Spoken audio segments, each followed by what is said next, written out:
ચલો હવે સમાચારમાં આગળ વાત કરીએ આપણે તાપીની તો તાપી જિલ્લા કૃષિ વિજ્ઞાન કેન્દ્ર ખાતે 23મી વૈજ્ઞાનિક સલાહકાર બેઠક નવસારી કૃષિ યુનિવર્સિટીના કુલપતિની અધ્યક્ષતામાં યોજાઈ હતી।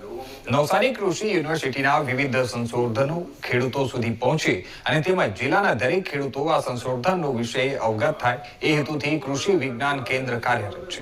આ સેમિનારમાં ખેડૂતોની આવક વધારવા માટે ખેતી ખર્ચ ઘટે એવી વૈજ્ઞાનિક પદ્ધતિઓનો ઉપયોગ કરે અને એ બાબતે માર્ગદર્શન ઉપસ્થિત વૈજ્ઞાનિકોએ આપ્યું હતું।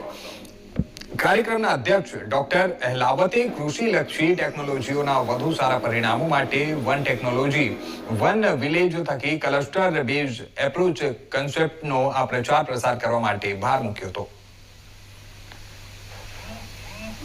આજ રોજ કૃષિ વિજ્ઞાન કેન્દ્ર વ્યારા તાપી ખાતે 23rd scientific advisory committee meeting organise થઈ હતી અને આ મીટિંગમાં આ કેવી કે લાસ્ટ યરમાં જે કાંઈ એમના અચીવમેન્ટ્સ હતા, વર્ક હતું, એક્ટિવિટીઝ હતી એ પ્રેઝન્ટ થઈ અને એમ જ આગામી વર્ષમાં એ લોકો કઈ કઈ એક્ટિવિટીઝ કરવાના છે એ બધી ડિસ્કસ થઈ।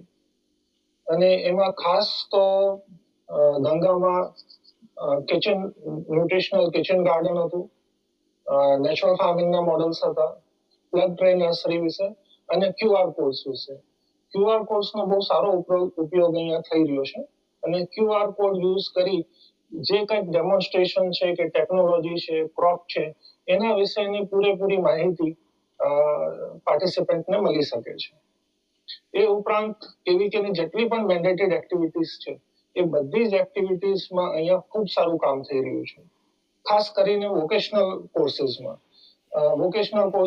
અહીંયા પોલ્ટ્રીના વોકેશનલ કોર્सेस ચાલે છે, કેન્ડલ મેકિંગના વોકેશનલ કોર્सेस ચાલે છે। પછી ઘણા અહીંયા સક્સેસફુલ ફાર્મર્સ પણ આજની મીટિંગમાં હતા અને એ ફાર્મર્સ મશરૂમ જોડે જોડાયેલા છે, નેચરલ ફાર્મિંગની પ્રોડક્ટ્સ બનાવે છે, મિલેટ્સમાંથી લડ્ડુસ બનાવે છે, તો એ બધા ફાર્મર્સ જોડે